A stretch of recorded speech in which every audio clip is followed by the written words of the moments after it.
The front lever. Simplified. Step 1. Hang from a pull-up bar. Step 2. Lift yourself up and just take a nap. I mean, you're basically just lying down but in the air. Pretty simple, right? The front lever.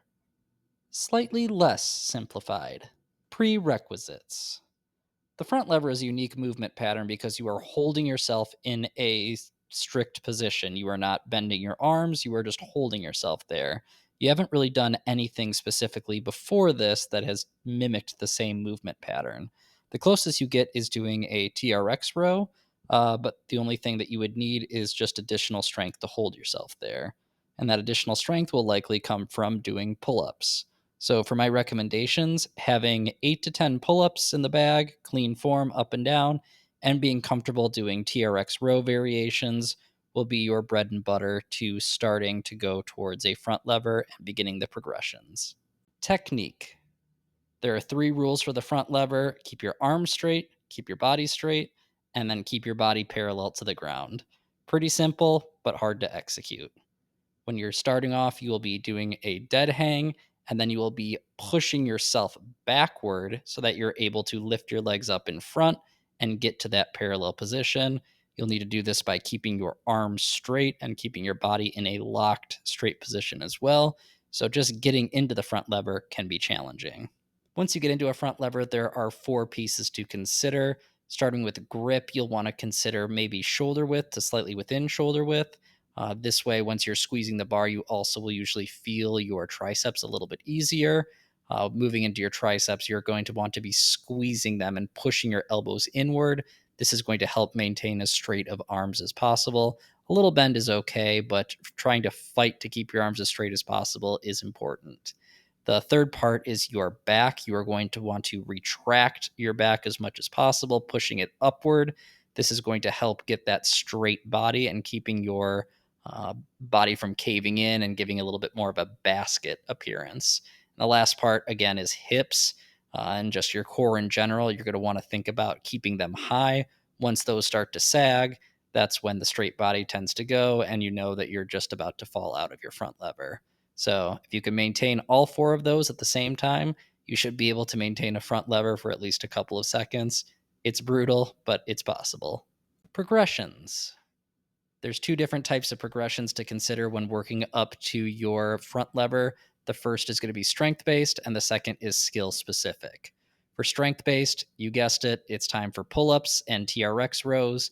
You need to build a strong back if you're going to do a front lever, and these are the 2 best exercises at this point to get that.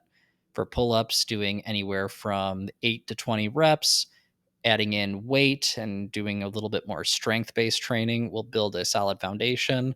And then the TRX rows, if you go low enough, will hit a different angle that your pull ups won't.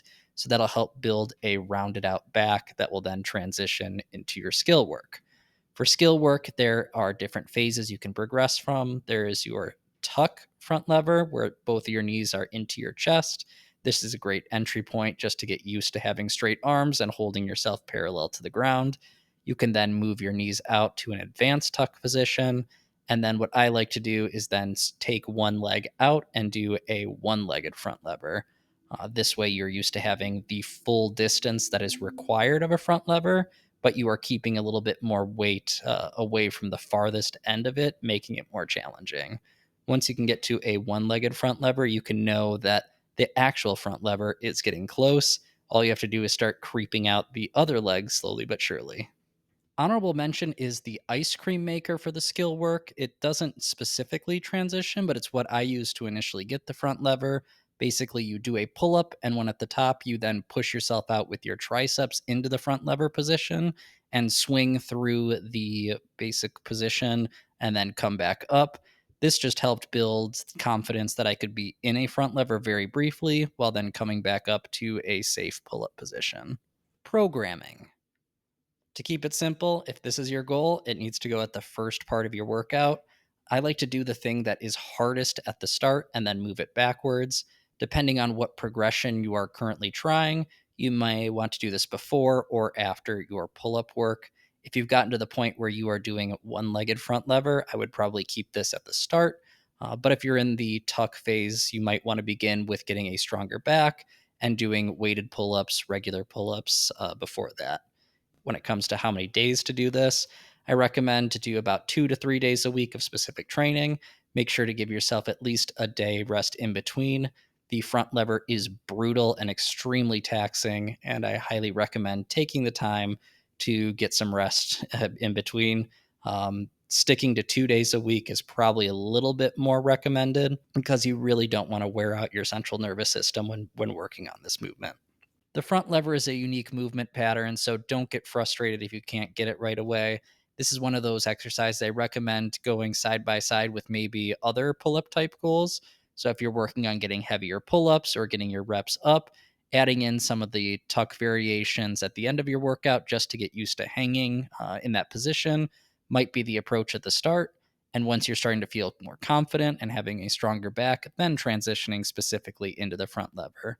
But if you're already getting into that tuck front lever pretty comfortably and you're starting to get that leg out for the one legged one, now's the time to put it at the front of the workout and dial it in. Thank you for watching, everyone. Have a great rest of your day. Please like the video if you enjoyed it and subscribe to the channel. Leave a comment down below. How's your front lever going? Have a good one. Go get that front lever, baby.